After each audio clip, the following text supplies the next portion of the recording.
uma troca, até porque vocês, enquanto, vamos dizer assim, membros, né, da cadeia, seja no mercado financeiro, seja no agro, ou seja, na atividade que vocês desenvolvem, com certeza, eu estou vendo aqui algumas pessoas que, se não me falha a memória, são da área jurídica, estiveram comigo aí nas turmas do direito do agronegócio, contabilidade do agronegócio, gestão do agronegócio, tem o pessoal também de nutrição animal, pessoal de pecuária de corte, fora o pessoal de banking, né?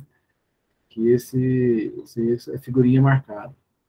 Então, sejam todos bem-vindos e, com certeza, trazem consigo aí uma bagagem de conteúdo, de informação, de experiência, que são muito valiosos aí nesse momento aqui de troca, né? Eu costumo dizer que essa troca é sempre positiva, é um momento de que a gente acaba somando experiências e conhecimentos e, consequentemente, o balanço final é sempre positivo. Henrique, você quer dar algum recado, deixar alguma informação? Fique à vontade. Dizer boa noite para o pessoal, bem-vindos para quem ainda não é aluno da FGI, né? Para quem já é aluno, fiquem à vontade também, sejam bem-vindos ao Masterclass. O professor Solé vai passar muitas informações para vocês, ele é um excelente professor. Peço para vocês que marquem nossas redes sociais, né? @faculdadefgi, mostre aí para o ciclo de vocês que vocês estão aqui se especializando aqui durante a noite, durante uma quinta-feira. Mostre aí realmente que vocês estão em busca de conhecimento. Vou passar a bola para o professor Solé. Boa aula, professor Carlos. E boa aula a todos. Obrigado, Henrique. Só uma informação, Henrique, depois eu estou vendo que você já ativou a gravação, né? Esse acesso é disponibilizado posteriormente nos nossos canais, só para o pessoal também já ficar sabendo. Exatamente. O Masterclass ele fica gravado e posteriormente ele é postado no nosso YouTube. Todos os Masterclass anteriores já estão lá, né? E esse aqui, aí na próxima semana também será postado. Caso vocês queiram revisar, caso vocês queiram rever, fiquem à vontade, vai estar lá no nosso YouTube. Também Faculdade FGI. Maravilha. Obrigado, Henrique. Pessoal, esse material, né, como o Henrique comentou, ele vai estar sendo disponibilizado para que possa ser revisitado ou até mesmo compartilhado com pessoas aí do ciclo de vocês que possa se interessar por algum dos programas de MBA da FGI. O intuito, né, aqui, como eu disse agora há pouco, até por uma questão de tempo, né, que é limitado, é a gente trazer alguns temas que são, antes de mais nada, atuais, relevantes, para que esse momento ele acabe sendo também de agregação, né, ou seja, de enriquecimento, não só do conhecimento em si, mas também no sentido de trazer, né, vocês para a discussão, o que é sempre positivo.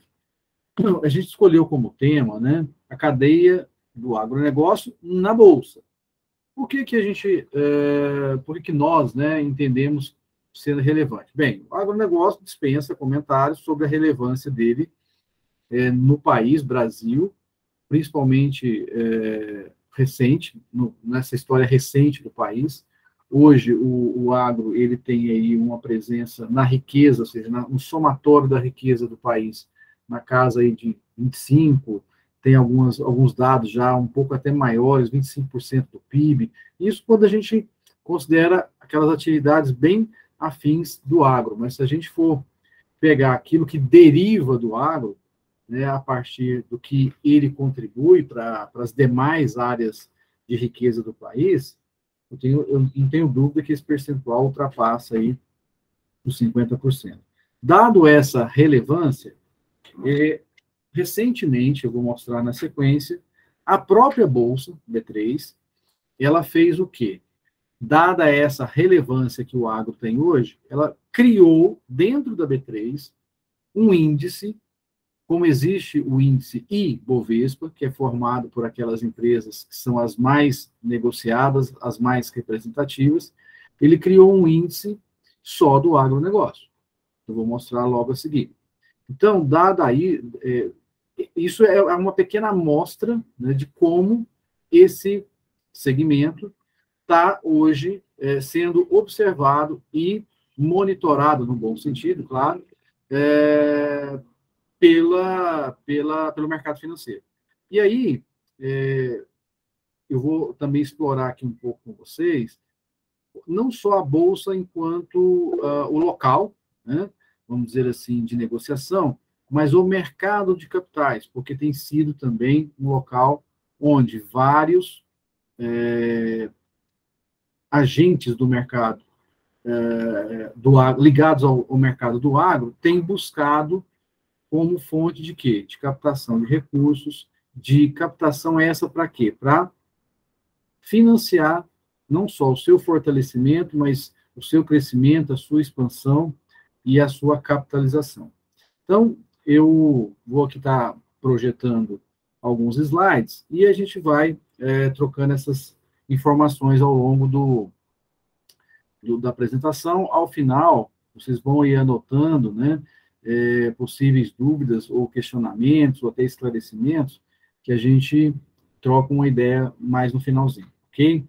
Eu vou projetar aqui a tela, rapidinho, e mais uma vez, obrigado aí pela presença, sejam todos bem-vindos. Todos me ouvem bem? O áudio está ok? Está tudo tranquilo? Beleza. Qualquer coisa, deem o grito, hein, por favor. Então, como eu já havia anunciado, né, o tema que a gente escolheu para esse momento aqui é tentar mostrar para vocês como essa cadeia, ou seja, os vários integrantes dela estão sendo observados não só pela Bolsa, mas também pelo mercado de capitais como um todo. Essa é uma foto, pessoal, início dos anos 2000, aproximadamente, da antiga BMF. Eu não sei se vocês já ouviram falar, né, no passado, Bolsa de Mercadorias e Futuros. Esse era um ambiente que, inclusive, esse espaço físico ainda existe, lá no centro de São Paulo, mas onde as transações aconteciam. Naquela época, né, apesar desse bando de gente aqui, o volume de negócios era muito menor do que hoje. Porque isso aqui se dava pelo que a gente chama de pregão viva voz, ou seja, era literalmente no grito. Vocês reparem aqui, vários operadores com telefones nas mãos, né, porque tinha gente que punha um em cada ouvido, cada orelha. No chão, uma quantidade de papéis, porque tudo era registrado em papel, para ser posteriormente, não sei se vocês dão para ver aqui no fundo, ó, alguns locais, né, como se fossem os balcões, onde esses papéis eram levados para serem o quê? Processados, ou seja, inseridos no sistema. Ou seja, um negócio, apesar dessa multidão aqui, o volume de negócios era muito menor do que é hoje. Por quê? Com a entrada da tecnologia, né, hoje você literalmente pode acompanhar e monitorar, principalmente a questão envolvendo preços, na palma da sua mão. Então, hoje você tem aí instrumentos que são plataformas de negociação, que você pode abrir tanto na tela do seu computador, quanto de um aparelho celular. E, claro, né, você precisa estar aí numa região que tenha, um local que tenha uma cobertura da internet, e felizmente isso também tem sido um avanço maior a cada dia, mais áreas estão sendo cobertas e com uma melhor qualidade de sinal, então fica muito mais acessível, muito mais democrático esse acesso às informações e, consequentemente, o quê? O uso dessa informação para uma melhor gestão do negócio que você está praticando dentro, no caso aqui do nosso tema, né, da cadeia do agronegócio. Um aspecto que eu gosto sempre de colocar, pessoal, é que, normalmente, quando a gente fala, né, da cadeia do agronegócio, o agronegócio na Bolsa, o agronegócio enquanto importância para a nossa economia, nós temos uma tendência, e é natural isso, e não está errado isso, né, a visualizar, a pensar na figura do produtor. E é claro que isso é natural, por quê? Porque sem o produtor, nenhuma, né, das outras etapas da cadeia iria acontecer. Então, se ele não tem, seja na produção de grãos, seja na produção de proteínas, ele não conseguiria, se ele não conseguisse fazer a entrega disso, que a gente vamos chamar de matéria-prima, por exemplo, os processadores, por exemplo, um frigorífico, uma indústria alimentícia, não conseguiria processar esse grão ou essa proteína de tal maneira que fizesse chegar até o destino final. Os comerciantes, por sua vez, não teriam o que comercializar, e, lógico, né, os usuários finais, nas pontas dessas cadeias, não seriam atendidos também. E esse mercado, seja ele da Bolsa, seja ele do mercado de capitais, ele tem como principal meta, principal objetivo, minimizar, e aí, gente, não é eliminar. A palavra aqui é minimizar. Ou seja, não é eliminar, até porque isso é praticamente impossível. Mas sim minimizar o quê? O risco contra as flutuações de quê? De preços. Porque esse é um grande problema, não vou chamar de problema, né, mas um grande desafio que esses integrantes da cadeia enfrentam. O que eu quero dizer com isso? Corre tudo bem numa determinada safra ou num determinado período de produção de uma determinada proteína, dá tudo certinho, tudo dentro do prazo, dos pesos, das quantidades, da produtividade, a questão de chuvas, a questão de produtividade, e aí chega na hora da comercialização. E nem sempre o preço atende àquela expectativa que um desses integrantes, principalmente o produtor, almeja. E aí ele fica ali naquela sinuca de bico, né? Eu vendo agora, porque eu tenho que cobrir parte dos custos, eu vou segurar na entre-safra, quem sabe dar um preço melhor. E aí nós estamos inseridos num contexto maior, um contexto mundial, onde o Brasil não está sozinho nessa produção de escala mundial de alimentos. Claro, nós somos um dos maiores, mas não estamos sozinhos. Então, temos uma safra americana de grãos que tem um papel importante nessa formação de preços. Aqui na América do Sul, temos uma Argentina que, apesar de todos os problemas que vem enfrentando, é ainda uma grande produtora, mas, ao mesmo tempo, tivemos, e ainda temos, né, um conflito armado na Europa que atinge diretamente um país que é um grande produtor de grãos. Então, ou seja, nós não podemos fechar os olhos para o que está acontecendo ao nosso redor, seja interna, seja externamente. E essas ferramentas que a Bolsa nos traz, ela nos permite o quê?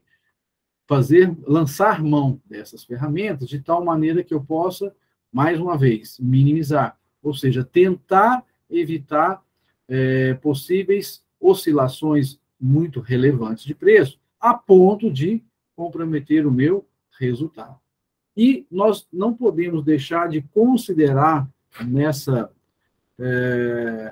estrutura uma figura que, aos olhos de muitos, é vista como negativa, que é a figura do especulador. O que é isso?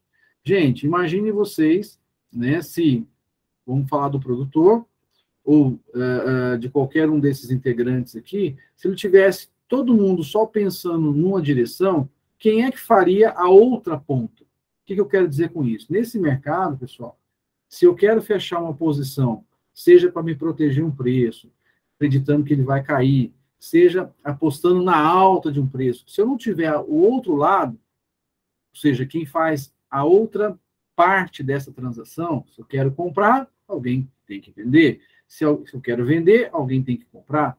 Essa operação não ia acontecer. Então, é evidente que esses integrantes que eu mencionei aqui, se o produtor, por um lado, quer que aquela matéria-prima produzida por ele, exemplo, grãos, suba, por um outro lado, aquele processador daquele grão não quer que sobe, porque senão a matéria-prima dele vai ficar cara, consequentemente, ele vai ter dificuldade de passar isso no preço final para os usuários finais. Então, essa busca do equilíbrio de preços, ela acontece o tempo todo, mas ela, por si só, nas operações que envolvem o mercado financeiro, sozinhas não são suficientes para formar esses dois pontos, né? Uma ponta que quer se proteger e a outra ponta que quer especular sobre uma possibilidade de quê? De o risco ser na outra direção. Olha, eu acreditava que ia cair, fez subir. Vocês devem se lembrar, lá, eu sempre faço confusão se foi 19 ou 20, né? Quando os produtores, né, principalmente no produto soja, fecharam soja a termo, né, na casa aí de R$80 a saca, e quando chegou no período posterior, ela chegou a bater até 150. Então, ou seja, se ninguém, né, tivesse feito os 80, poderia não ter chegado aos 150, consequentemente os 80 estariam ótimos, cobria custo, tinha alguma margem de ganho, mas muita gente especulou, muita gente acreditou que poderia subir além disso, e como eu brinco, né, em sala de aula, quem foi meu aluno aqui sabe que eu uso essas duas comparações, que são meio extremas, mas que refletem muito isso, da figura do especulador. Tem gente que opera nesse mercado que nunca viu um boi ao vivo e acha que soja dá em árvore e opera esse mercado, só para vocês terem uma ideia, né? Então, nunca deixar de considerar, né, essa figura aqui, ó, porque sem ela esse mercado realmente não teria a liquidez que ele precisa ter. E aí, pessoal, nós temos dentro da Bolsa os mercados futuros, que são aqueles que visam, de novo, né, dar uma condição para os produtores. Aqui eu estou me ficando atento basicamente, né, às commodities, apesar de que nesse mercado futuro é possível negociar outros tipos de ativos, mas eu vou me ater aqui basicamente às commodities, e eles trazem consigo um compromisso. Ou seja, é um ambiente que eu gosto sempre de destacar, pessoal, que é altamente regulado. O que significa isso? Existem regras, normas, que são muito bem o quê? Definidas para que as partes envolvidas, sejam na ponta compradora ou na ponta vendedora, de uma certa quantidade, com um vencimento numa certa data e de um determinado ativo, sabem exatamente quais são os seus direitos e quais são as suas obrigações. Então, ninguém entra nesse mercado aqui no escuro. Ele é altamente regulado de tal forma que, se alguém, qualquer um dessas partes, né, que entraram, seja o especulador, seja o produtor, seja o processador, não cumprir com a sua parte, a outra parte não ficará no prejuízo. A Bolsa tem todo um sistema em que ela faz o encerramento daquela operação para que a ponta não fique prejudicada, a ponta que agiu de maneira correta, e depois ela resolve com a ponta que fez a coisa errada ou que deixou de fazer, cumprir, né, com as obrigações que cabiam a ela. Então, ou seja, é um mercado que você pode acessar tranquilo de que os seus direitos serão preservados e, claro, as suas obrigações também serão sempre colocadas à prova, né? Para facilitar esse entendimento, né, de compromisso, de compra e venda de um ativo, numa certa data e numa certa quantidade, tem esse quadro resumo aqui, que inclusive eu uso nas aulas, que ajuda bastante. Aqui estão as principais commodities que são negociadas na nossa bolsa. Destaque aqui para o boi, para o milho, café, que são as mais negociadas. A soja, né, por incrível que pareça, eu sempre comento isso em sala de aula, que apesar de nós termos praticamente, né, o maior, ou estar entre os maiores produtores, ela não tem ainda no nosso mercado, bolsa brasileira, uma liquidez, ou seja, um volume de negócios à altura do tamanho da nossa produção. Por quê? Porque ainda é muito comum o que a gente chama de contrato a termo, que é aquele contrato em que as partes, né, principalmente produtor e trading, que é normalmente quem faz a compra desse grão, já faz diretamente. Então, eles já se comprometem a entregar tantas sacas na safra, a um determinado preço, em um determinado local. E aí, reparem que aqui, todas as commodities obedecem aquilo que eu falei agora há pouco. Uma data de vencimento, está aqui, há uma quantidade, que está aqui, e, logicamente, a commodity em si. Então, quando a gente está falando de grãos, seja o milho, seja a soja, seja o café, todos eles são sacas de 60 quilos, e a diferença é o tamanho do contrato. No milho e na soja são 450 sacas, enquanto no café são 100 sacas. Quando a gente vai para o mercado do boi, que inclusive é um dos que tem uma boa liquidez, já são em arrobas, 330 arrobas. Reparem que aqui no caso do milho, no caso do boi e no caso do etanol, a negociação é em reais. Esse BRL significa que a cotação é em reais. Já a soja e o café, as cotações são em dólar. Essa coluna também eu gosto de chamar a atenção, se vocês repararem, a única que tem a possibilidade de entrega física, ou seja, você liquidar essa operação entregando a mercadoria, é o café. E aí eu já vou adiantar o seguinte, mesmo sendo possível, isso praticamente não acontece. Por quê? 99,99999 desses contratos que são gerados, que são construídos na bolsa, a liquidação se dá apenas financeiramente falando. Ou seja, você não envolve entrega física. De novo, o café é a única que permite isso. As demais, nenhuma delas. Ok?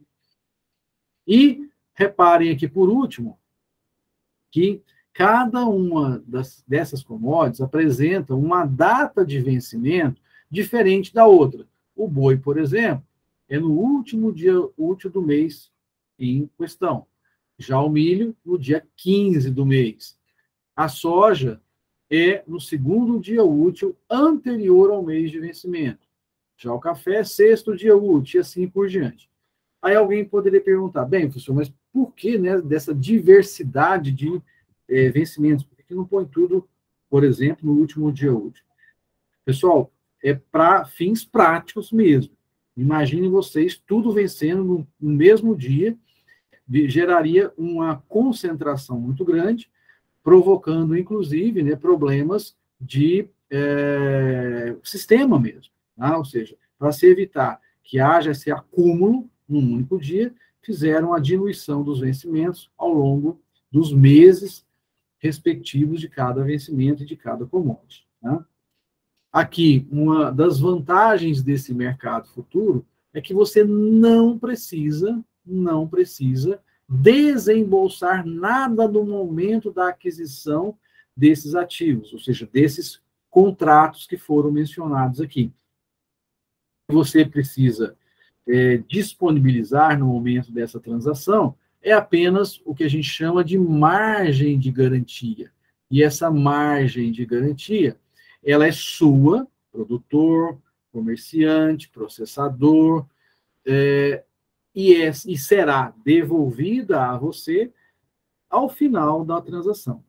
Professor, então, para que ela existe? Ela existe porque, primeiro, que você não está tendo desembolso nenhum relacionado àquela quantidade de contratos que você está negociando. E também, isso eu falei agora há pouco, que as partes envolvidas assumem obrigações.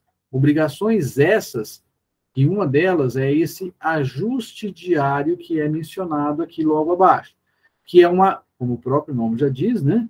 Um ajuste que vai acontecendo no preço do seu contrato diariamente, de tal maneira que você recebe ou paga valores financeiros lá na sua conta corrente, entram débitos e créditos, e caso você, recebendo ajustes negativos, não cubra, ou seja, não honre essa parte que lhe cabe, que seria a cobertura desse passivo financeiro, aí sim a garantia seria executada, certo? Como eu disse mais cedo um pouco, né? As partes envolvidas aqui não vão ficar no prejuízo. Tá? Se você, por alguma razão, não honrou a parte que lhe cabia, aí sim a Bolsa vai tomar as providências, podendo, inclusive, lançar mão dessa garantia. Professor, e essa garantia é dada de que forma? Em dinheiro, né, que seria a forma mais líquida e mais rápida, mas esse dinheiro pode estar na forma de uma aplicação financeira, como, por exemplo, um CDB. CDB esse que vai ficar lá rendendo, né, normalmente, enquanto a operação estiver em aberto, só que ele fica bloqueado, você não pode resgatá-lo.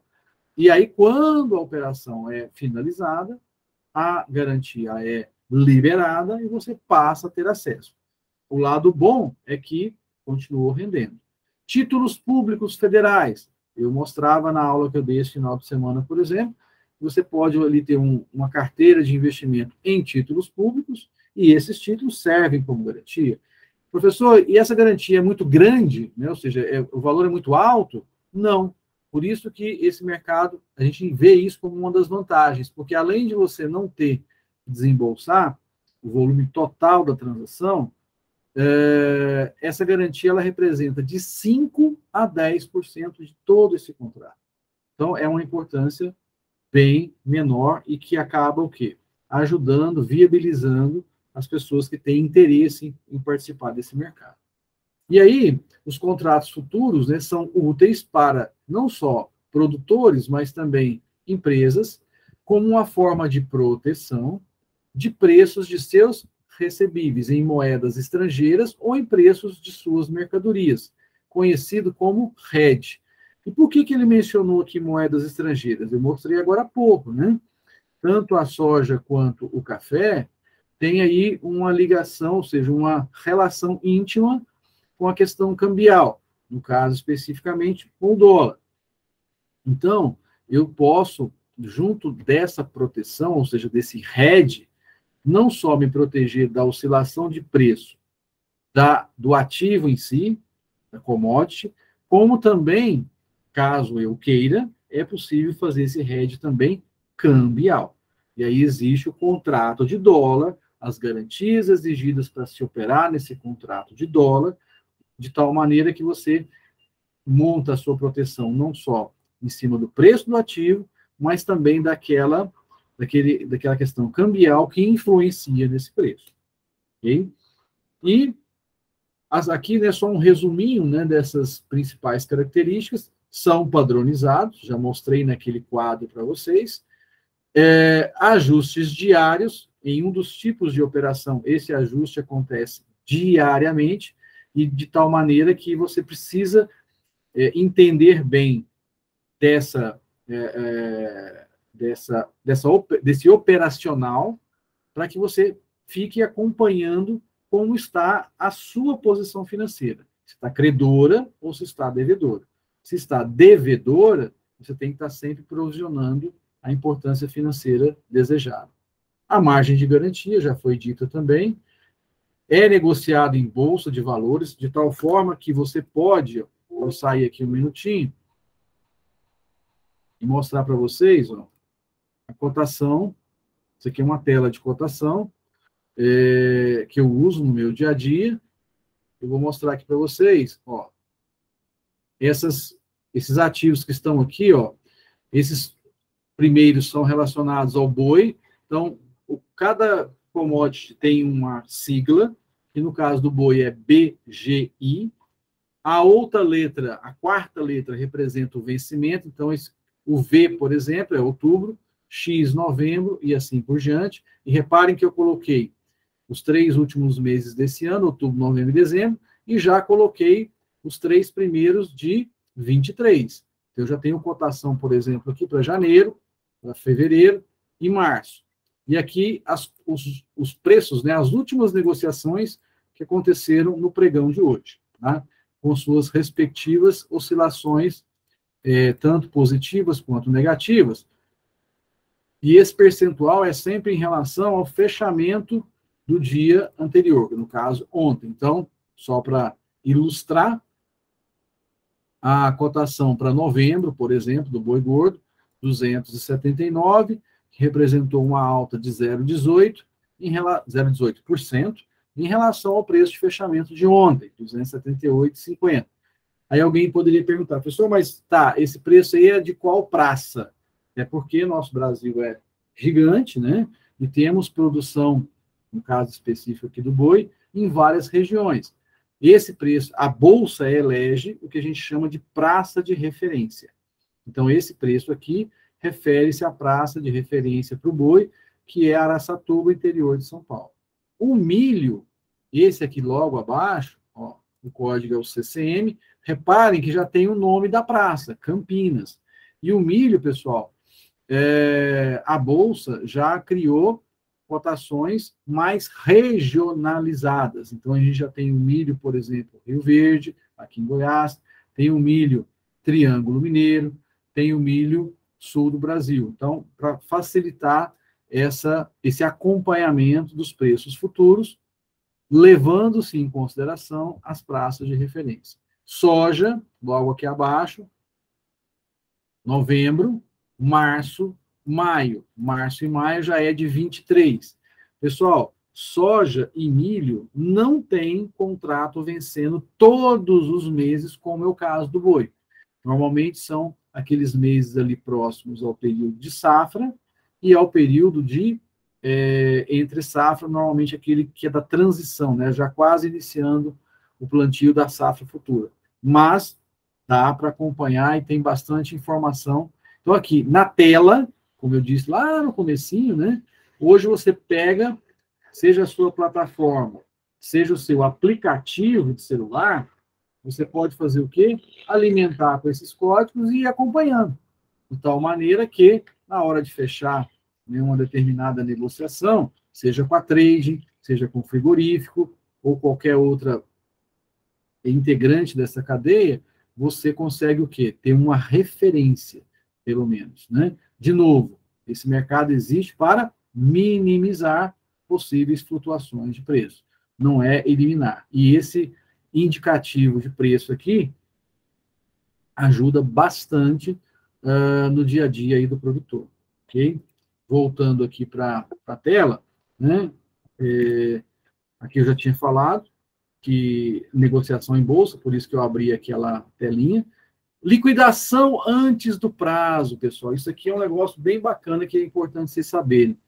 Normalmente, quando o produtor, seja um pecuarista, seja um produtor de grãos, fecha o contrato a termo, a trading, ou com o frigorífico, ou com a indústria de insumos, ele travou para um determinado vencimento, uma determinada quantidade, um determinado preço. E ele tem que carregar isso até aquela data. Aqui, num dos tipos de operação, que é essa de mercado futuro, que tem o ajuste diário, a qualquer momento, entre a data que você fechou a transação e o vencimento, você pode o quê? Desmontar aquela operação. Tá? Por quê? Como eu falei mais cedo um pouco, aqui as operações são meramente financeiras. Eu não tenho que ter o produto físico, grão ou carne, ou qualquer outra, o etanol, por exemplo, que são os litros. Eu preciso ter o quê? O contrato. E tendo o contrato, eu posso ir ao mercado e fechá-lo antes mesmo do vencimento. Né? E o risco da contraparte, ou seja, como eu disse mais cedo um pouco, você não tem a possibilidade de ficar no prejuízo, porque o risco da contraparte, ou seja, da outra ponta, é sempre de quem? Da Bolsa de Valores. Certo? Ela sempre vai assumir isso aí, caso, né, a outra ponta aí faça alguma coisa errada, tá? Ou deixe de cumprir, né? Com a parte... Professor, Pois não? deixa eu só tirar uma dúvida. Claro. No caso aí, você citou os exemplos do boi, da soja, Sim. o etanol e tem Milho. o milho. Perfeito. Tem mais algum outro elemento que vai participar da bolsa, como suco de laranja, feijão, algum outro? Ainda não. Tá? Essas são as principais. Hoje disponíveis são essas. Ok? Ah, tá certo. Obrigada. Por nada. Agora, assim, aproveitando a fala da Adriele, pessoal, é aquela história, né? À medida que o mercado avança, ou seja, o mercado cresce cada vez mais, como eu comentei no comecinho, né? Hoje a Bolsa já tem um índice só para acompanhar o agro.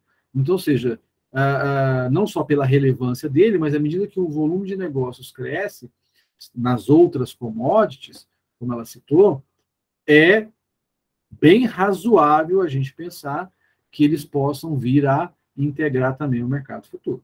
Ok? Só para acrescentar. Deixa eu ver se alguém pôs aqui. Deixe suas perguntas, ok? Mostre para os amigos que você está ok. Tá, beleza.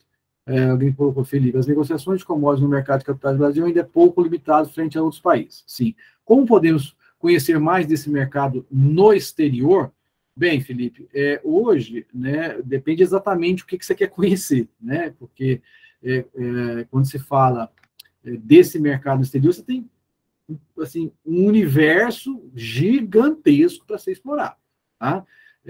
Agora, por exemplo, Bolsa de Chicago, vamos falar aqui da realidade nossa do agro, né, de commodities agrícolas. Então, hoje, quando você fala de exterior, e vamos pegar a Bolsa de Chicago, porque é a maior bolsa de produtos, né, de commodities do mundo, então é possível sim você, por exemplo, via uma... Porque hoje a maioria das corretoras aqui do Brasil já possuem possibilidade de você ter como operar lá fora também. Agora, gente, assim, uma coisa que é importante vocês estarem cientes, né?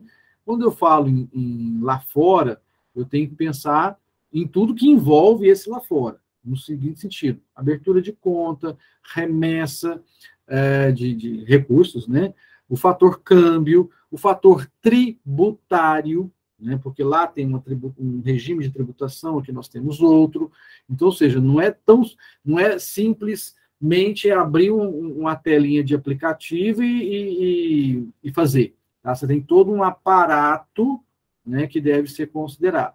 Mas é possível. Como podemos conhecer mais, eu diria para você que é buscando via uma corretora, né, esses procedimentos para você ter essa conta lá fora, e aí, logicamente, ela vai te expor tudo que é necessário para fazer essas negociações. Mas a essência das negociações é exatamente a mesma. Tá? Lá tem um mercado futuro com um ajuste, o que pode variar são as quantidades. Né? Por exemplo, lá é muito comum, por exemplo, na Bolsa de Chicago, você fala de bushel, e aqui a gente está falando de sacas. Então, tem que respeitar, né, essas unidades que são diferentes de um lado ou de outro. Ok? Elenir levantou a mão, pois não?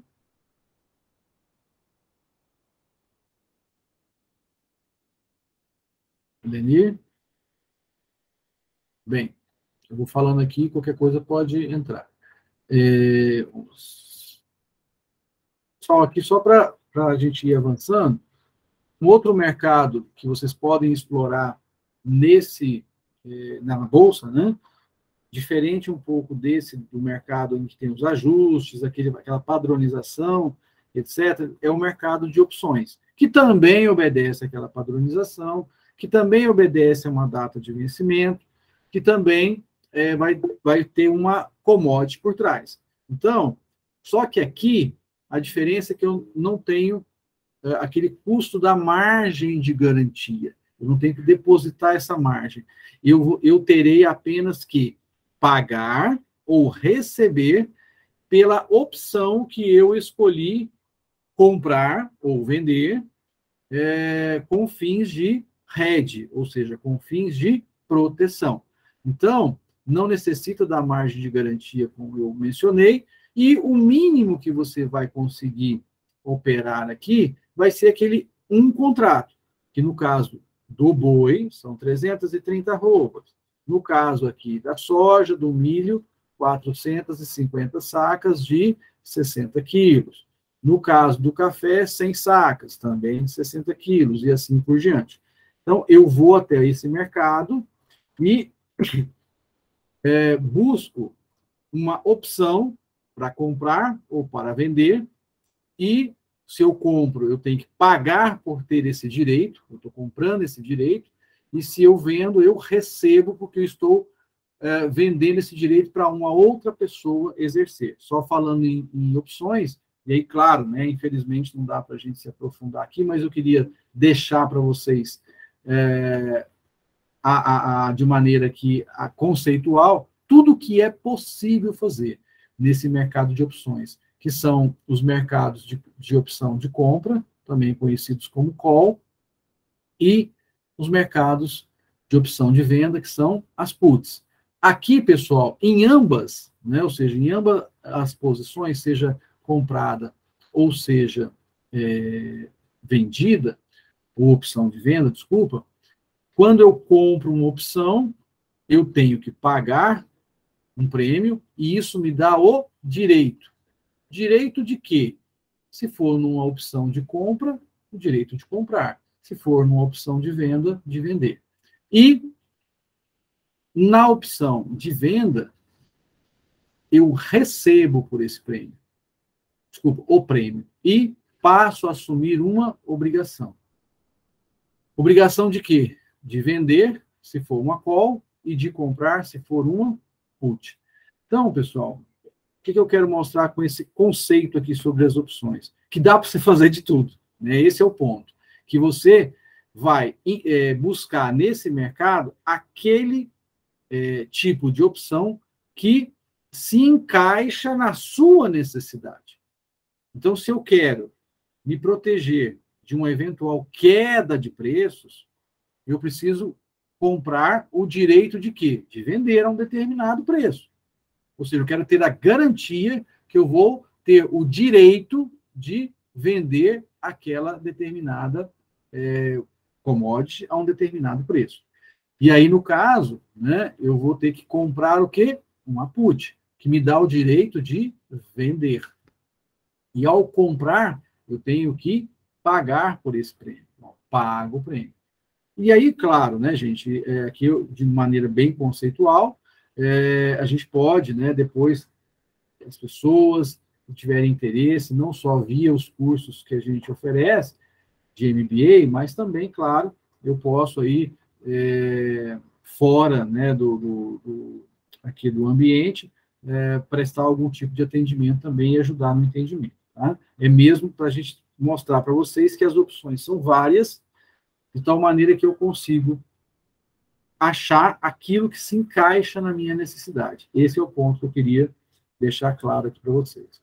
Aqui, só para ilustrar, né, um exemplo, no dia 11/10 agora, eu sou vinculado, né, ao Banco BTG Pactual, enquanto assessor de investimentos, e eles chamaram, né, uma compra, ou seja, uma call, para o produto soja, mês de novembro do ano de 22. Então, aqui, para mostrar que no dia a dia, né, isso acontece na prática. E esse mercado aqui é de opções. Né? Eles chamaram aqui com a possibilidade de ganho, acreditando que a soja, naquela ocasião, que vai vencer ainda no mês de novembro, pudesse, naquela ocasião, que foi dia 11/10, subir, né, até o vencimento, que é no mês de novembro. Aqui é só uma explicação mais técnica, né, não vou me ater a ela. E esse aqui, ó, é o gráfico da soja, que ele, do mês de novembro, está aqui, ó, do mês de novembro, né, que eles chamaram a compra mais ou menos aqui, ó, mais ou menos aqui assim, dia 11. Só fazendo, é uma pena que aqui acabou cortando o rodapé, que tinham as datas. Mas quando a gente olha aqui no início, no mês de setembro, mais ou menos, ela chegou a patamares, essa soja futura, mês de novembro, tá? Chegou aqui a patamares entre 33 e quase R$ 34. E agora estava, no dia da operação, né, na casa de R$ 30,50. Vamos ver como é que ela fechou hoje. Soja novembro, né? Então, essa aqui, ó, novembro. Fechou de R$ 30,50. Tá? R$ 30,50. Só para voltar lá. E aí, pessoal, eu queria também mostrar aqui aquele índice que eu falei mais cedo, né? Esse índice foi criado pela B3, nós estamos aqui no print do próprio site da B3, lança o primeiro índice de empresas do agronegócio. Tá? Traz uma carteira de ações e ligadas ao quê? A companhias do setor do agro. Como é que foi a construção disso? Ele passou ele foi lançado, né, em maio desse ano, ou seja, uma coisa bem recente, passou a vigorar a partir do dia 16, e essa carteira inicial, ela foi construída para ser revisada em setembro, então ela já foi revisada, já teve uma primeira revisão, porque os índices na nossa bolsa, pessoal, para reforçar o quanto esse mercado tem essa preocupação em não ficar defasado, todas as ações que compõem os vários índices da nossa bolsa, eles são revisados a cada 4 meses, de tal maneira que novas empresas podem entrar e empresas podem sair também, para que ele sempre reflita a melhor performance possível daquele segmento. Né? Aqui, para vocês terem uma ideia, né, nós nos propusemos, aqui é uma fala do pessoal da própria Bolsa, né? Nós nos propusemos a fazer uma classificação abrangente que abarcasse todos os setores diretos e indiretos do agronegócio. Essa primeira carteira do índice, que se chama IAGRO B3, ela foi formada por 32 ativos, ou seja, 32 ações de empresas. E como é que eles classificaram? Né? Como é que eles subdividiram em setores? Setor primário, aquele ligado diretamente, né, à agricultura, à pecuária, a florestas e a pesca. Aquele setor de insumos, então alimentação, defensivos, fertilizantes, corretivos de solos, medicamentos, inclusive de uso veterinário. Agroindústria, carnes, laticínios, couro, açúcar, café, fumo, vestuário, ou seja, tudo que de alguma forma dependesse, a indústria, né, dependesse de algum insumo, de alguma matéria-prima, papel, ligado, logicamente, à celulose, ligado a quê? Ao agro. E os serviços ligados ao agro, né? Logística, a parte de transporte logístico, comércio de equipamentos agrícolas e também o armazenamento. E aqui, pessoal, só antes de mostrar esse gráfico, eu deixei aqui o site, né, da Bolsa, para vocês verem aqui. Esse aqui é o site da Bolsa, que eu deixei aberto. Depois eu vou compartilhar esse link aqui lá no chat. Vocês podem depois colocar nos seus favoritos. Aqui, ó, rolando a página, eu tenho as empresas, aquelas 32 empresas que ele mencionou. Então, nós temos aqui, ó, um JBS. Esses percentuais que vocês estão vendo aqui, pessoal, é o peso que cada uma dessas empresas tem dentro do índice, ou seja, o peso de participação. Tá? Então, Suzano, por exemplo, é papel e celulose. Né? A Ambev, ligado à agroindústria. Cosan, idem. Klabin, celulose. Brasil Foods, proteína. A Rumo já é naquela parte da logística, né? Ou seja, dos serviços. São Martinho, que é açúcar e álcool. Marfrig, frigorífico. SLC Agrícola está lá naquele setor primário, que é a agricultura. O açaí, que é da parte de atacadista, alimentos em geral, né? Raizen, Brasil Agro, e por aí vai, tá? Não vou ficar aqui passando nome a nome. Olha aqui, ó, Arezzo, que é vestuário, mas está ligada diretamente ao quê? A indústria de calçados, que, por sua vez, precisa do couro, né? Hidrovias, né? Que a parte do escoamento, Randon e Recrusul, que é da parte de implementos, carrocerias, chassis, e Kepler-Weber, que é da parte de armazenamento. Né? Então, ou seja, é bem ampla essa carteira e tenta, né, de alguma forma, abarcar a maior parte dos segmentos. E todas essas empresas, pessoal, estão dentro da Bolsa hoje. Tá? Aqui, voltando, né, esse gráfico que eu estou projetando aqui para vocês é o gráfico do índice. Tá? Ou seja, como é que aqueles papéis, dia a dia, foram se comportando. Eles fazem uma média, então iniciou lá no comecinho de maio, né, chegou a atingir aqui, eles pegaram aquelas empresas, definiram uma quantidade de pontos, e esses pontos são corrigidos diariamente a partir da variação média daquelas empresas. E é possível, pessoal, vocês, caso queiram, né, operar esse índice na Bolsa, ou seja, você, de alguma forma, fazer o seu investimento num índice que tem naquelas empresas a representatividade do agronegócio. Esse aqui foi o fechamento de hoje, né? 1.649,22 pontos. Ele caiu, né, desde a sua criação, 51 pontos, ou seja, desse ponto até agora. Reparem que já teve pontos maiores, né, menores, e agora está quase no 0 a 0, né? O que representa 3% de queda em relação a esse start inicial aqui, que foi de 1.700 pontos. Então, aqui você ganha e perde de acordo com a oscilação dessa pontuação. E aí, claro, né, gente, infelizmente, a gente tem aqui um fator de tempo que é limitante, mas quem quiser pode depois, nos nossos cursos ou comigo diretamente, falar a respeito. Né? Eu queria chamar a atenção aqui também, pessoal, das empresas que fazem parte do agronegócio, que algumas delas já fazem parte do índice também, e que tiveram no agronegócio uma forma de captar recursos e ampliar a sua produção. Eu estou me referindo aqui a 3 empresas, na verdade 4, mas 3 delas que já possuem capital aberto na Bolsa. A Boa Safra é da parte de sementes, tá? Esse aqui é o gráfico dela, desde que ela inaugurou as suas ações dentro da Bolsa, isso aqui foi até dia 14 agora de outubro, tá? Então tem aí mais ou menos 10 dias, né? Não, um pouquinho mais, 15 dias.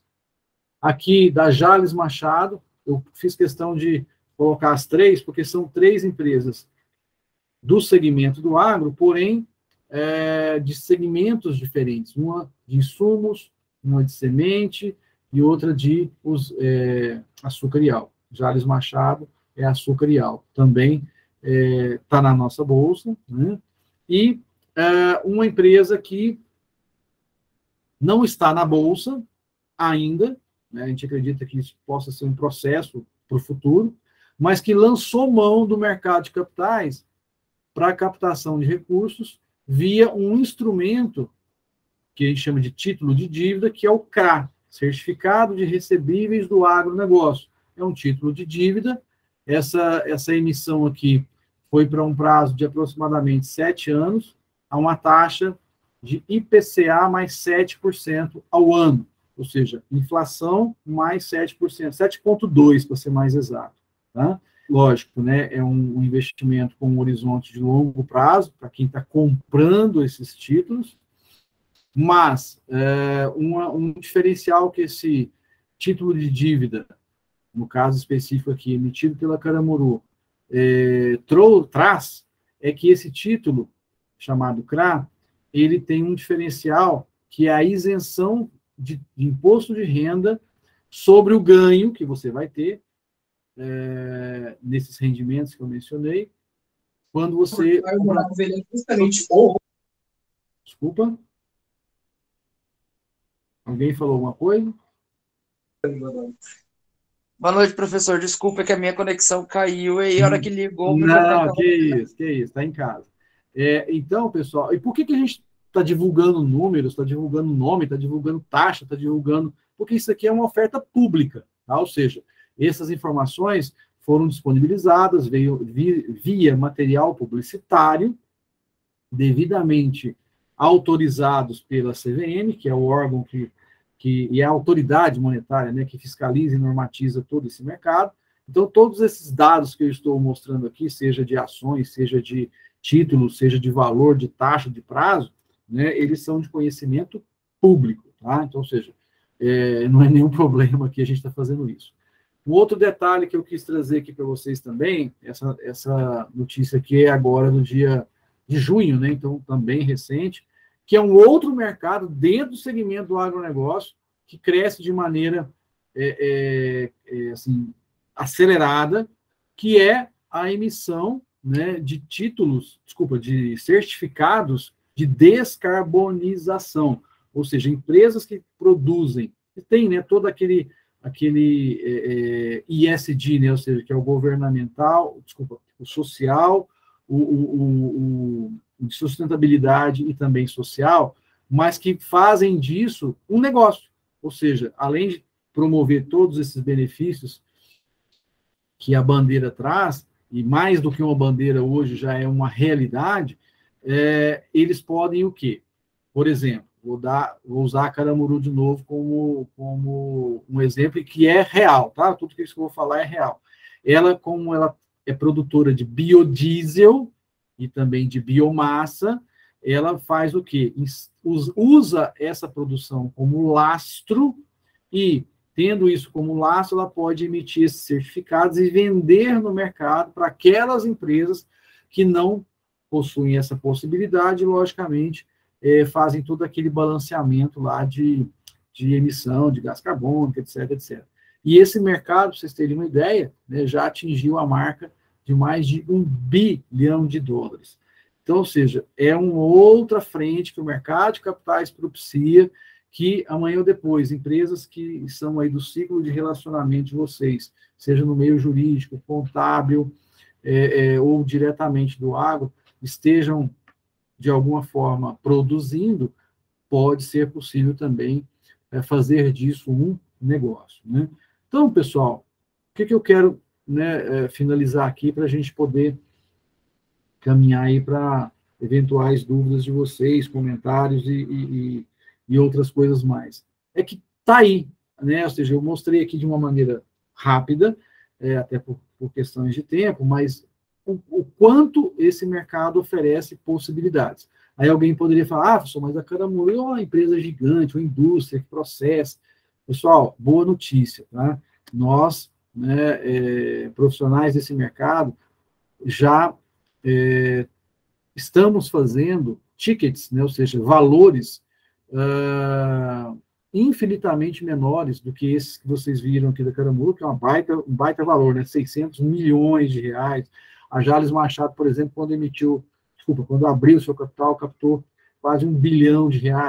Mas a boa notícia é que esse tipo de transação, ele já hoje contempla valores bem menores. Quanto, professor? Valor menor quanto? Gente, hoje já é possível você pensar a partir de R$10 milhões. E aí alguém fala, mas 10 milhões é dinheiro para caramba, professor, eu sei. Só que quando você fala do agro, tá, pessoal, qualquer situação de negociação já envolve milhões também. Então, essa semana passada, eu recebi uma ligação de um aluno, de um ex-aluno, né, lá de Querência, no Mato Grosso, que ele estava numa transação de terras e que os volumes eram próximos aí de uma mega sena acumulada, né? Então, ou seja, hoje, quando se fala em agro, as cifras realmente são muito expressivas. Então, torna isso possível. E, de novo, quanto mais se faz, mais acessível torna. E aí, cada vez mais, esse ticket e os custos envolvidos nesse tipo de operação vão ficando também mais o quê? Acessíveis. Ok?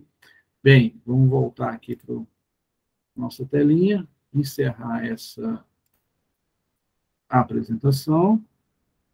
Deixa eu ver o que tem aqui na tela. Deixem suas perguntas. Já foi tudo bem, Eleni? Mostra, tá ok. Já tinha respondido o Felipe. Bem, ok. Pessoal,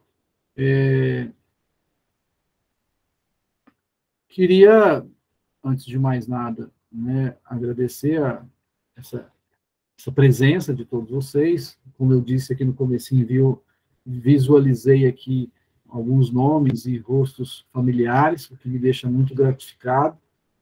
E, ao mesmo tempo, pessoas novas, então, sejam realmente muito bem-vindos. E queria, né, ficar aqui à disposição, caso vocês tenham alguma outra curiosidade, algum questionamento, alguma dúvida, eu estou aqui à disposição. Aquele investimento de 7 anos, de taxa mais 7, quanto ao... Peraí. Aí, o João Paulo perguntou, quanto ao ano em 2020... Peraí, deixa eu repetir. Aquele investimento... o rendimento. Então, João Paulo, essa taxa é uma taxa que a gente chama de mista ou híbrida, né? Por quê? Porque eu estou falando de IPCA, que é a parte que a gente chama de pós-fixada. Eu não conheço, né, quanto que vai fechar o ano o IPCA, por exemplo. Eu tenho uma ideia hoje quanto é que ele está. Então, se a gente pensar no IPCA, por exemplo, vou só para facilitar a conta, tá? De 7 ao ano, mais 7, que é a parte pré-fixada, eu estou falando aí de mais de 14% ao ano, que dá mais de 1% ao mês, certo? Pra vocês terem uma ideia, só puxar minha colinha aqui, né? Para o ano que vem, deixa eu só ver qual que é o IPCA projetado para o ano que vem, rapidinho aqui. Deixa eu só puxar aqui no Instagram, eu posto ele periodicamente. Não. Aqui, já sei. Ok. Tá. Ó, IPCA para esse ano, 22, 5,6 é a projeção dele fechar o ano. E para o ano que vem, 4, vamos arredondar, 5%. Tá? Então, se eu considerar IPCA 5% mais 7, passa, porque aí não é simplesmente uma soma, tá, pessoal? Você tem que fazer o cálculo aí considerando conceitos de matemática financeira, vai dar um pouquinho mais de 12. Né? Então, eu diria aí que a gente pode trabalhar com um número, esse ano e o ano que vem, de 12, um pouco próximo, né, de 12% ao ano, e o que corresponde próximo também de 1% ao mês, só que isento de imposto de renda. Tá? Sim, estou no Nubank com 1% ao mês, paga todo mês, esse só paga no final. Não, João Paulo, normalmente, o pagamento de juros, eu não estou bem certo agora, mas se não me engano é semestral. Tá? Você recebe semestral e o principal, mais a última parcela do semestral no final. Ok? Isso aí. E lembrando que é isento de imposto de renda, que faz toda a diferença, né, gente? Porque as demais aplicações hoje no mercado, de uma maneira geral, né, elas são tributáveis, ou seja, você tem aí aquela tabelinha do imposto de renda que incide sobre o seu ganho. Ela vai diminuindo, sendo que a partir dos 2 anos em diante de aplicação, você entra na menor alíquota, que é de 15%. Ok? É isso aí. E aí, claro, né, gente? Se o IPCA amanhã volta a subir, aí ela volta a acompanhar, por isso que essa parte ela é pós-fixada. Eu não sei quanto vai ser o IPCA, a gente torce, né, para que não suba, porque IPCA alto significa inflação alta. E aí o governo tem que voltar a subir juros para poder tentar conter a inflação. Então, não é bem-vindo aí essa alta, né? Ok, moçada? Mais alguma informação que vocês queiram compartilhar ou trocar?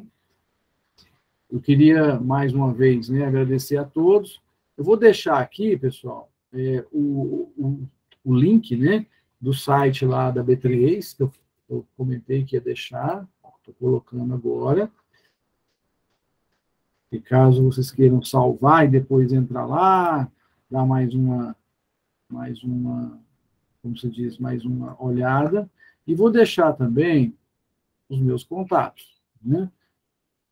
Fora o que a gente tem aí nas redes sociais, vocês já devem ter visto. Tá? Então, está aí o site da B3 e o meu telefone e meu e-mail, FGI, e esse meu telefone tem o WhatsApp, ou seja, é o padrão, né? Fiquem à vontade, ok? Agradecer a todos aí pelo momento, né? E dizer que eu continuo à disposição, tá? Contem comigo sempre que necessário, tá bom? Abraço em todos, fiquem com Deus. Henrique, algum recadinho final aí? Agradecer a presença do pessoal. A Faculdade FGI é uma faculdade que tem pós-graduações, graduações, para quem ainda não conhece, a gente vai estar aí, vou deixar aqui o site no chat, né, para vocês conhecerem um pouco mais sobre a gente. Agradeço a presença de todos. Estamos realizando Masterclass todos os meses. Fiquem atentos às nossas redes sociais, que vamos estar postando lá os próximos Masterclass. É isso, professor. Obrigado. Boa noite a todos. Abraço, moçada. Obrigado. Bom resto de quinta aí. Amanhã já é sexta. E quem tiver módulo esse final de semana, bons estudos aí. Abraço em todos. Fiquem com Deus. Tchau, gente. Obrigado, professor. Oi, Marinês, tudo bem? Tudo. Lembra que eu falei pro senhor que a arroba não chegava a 330, agora Tá vendo aí, ó? Você tá parecendo. Tem que mudar seu nome para mãe de Ná, não é Marinês, não. Pois é, aí, ó. Mas aí quem te escutou, né, tivesse aberto uma venda, ou seja, estava ganhando dinheiro, estava aí uns R$10 por arroba, né, ganhando. Né? Tem que apostar, usar o mercado, né? Acho que esse é o termo, né? Usar o mercado como forma de proteção. Eu ainda lembrei a hora que eu fui fazer a venda, a hora que eu fui lançar a venda do gado agora em setembro. Eu tenho que falar com o professor Soler. Eu falei que não ia chegar essa roupa de jeito nenhum. E eu tenho quase certeza. Quando é que a gente teve o módulo? Você lembra? Em agosto. Então, lá, quando a gente abria aquela tela, o mercado futuro estava 330. Né? Então, ou seja, quem, como você, não acreditava que quando chegasse agora ela não ia se sustentar e fez uma venda para se proteger, ou seja, garantiu o 330, né? E está embolsando essa diferença agora. É isso aí, gente. Né? Ou seja, que bom que a Marinês trouxe um exemplo aqui para dizer que eu não estou mentindo. Diga, Dion. É o nosso papel especular, né? Tá vendo aí, ó? Para proteger, né, claro. Igual eu falei, gente, tem gente que nunca viu um boi na vida e está operando boi. Né? Acha que soja dá em árvore, que leite dá em caixinha, e está lá, metendo bronca, né? Não, desse jeito. Tanto é que a perda por cabeça, professor, para quem não fez essa análise, quem não conhece o mercado, dá mais de R$500 por cabeça de gado. Ai. Que é as arrobas, né? Quando você joga por arroba, né? Se você E os insumos não baratearam, né? Não, tanto é que eu deixei de fazer a venda agora, de final de agosto para começo de setembro, para esperar acabar as especulações agora da política, para ver se dá uma subida de novo. Okay. Porque R$500 por cabeça é muito dinheiro. A conta não fecha, né? R$500 por cabeça é muito dinheiro. Nossa, eu posso imaginar, tá louco. Né? Não é brincadeira, não, tá doido. Com os outros, a margem vai tudo embora, né? Ou seja, a conta não fecha mesmo. Mas que bom. Obrigado pela presença aí. Professor, na verdade, eu tô chegando de Cidrolândia. Lembra que eu presto serviço numa cidade vizinha aqui, né? Sim, lembro. E aí, aqui amanhã é feriado. Opa! É dia do servidor público. É verdade. E aí,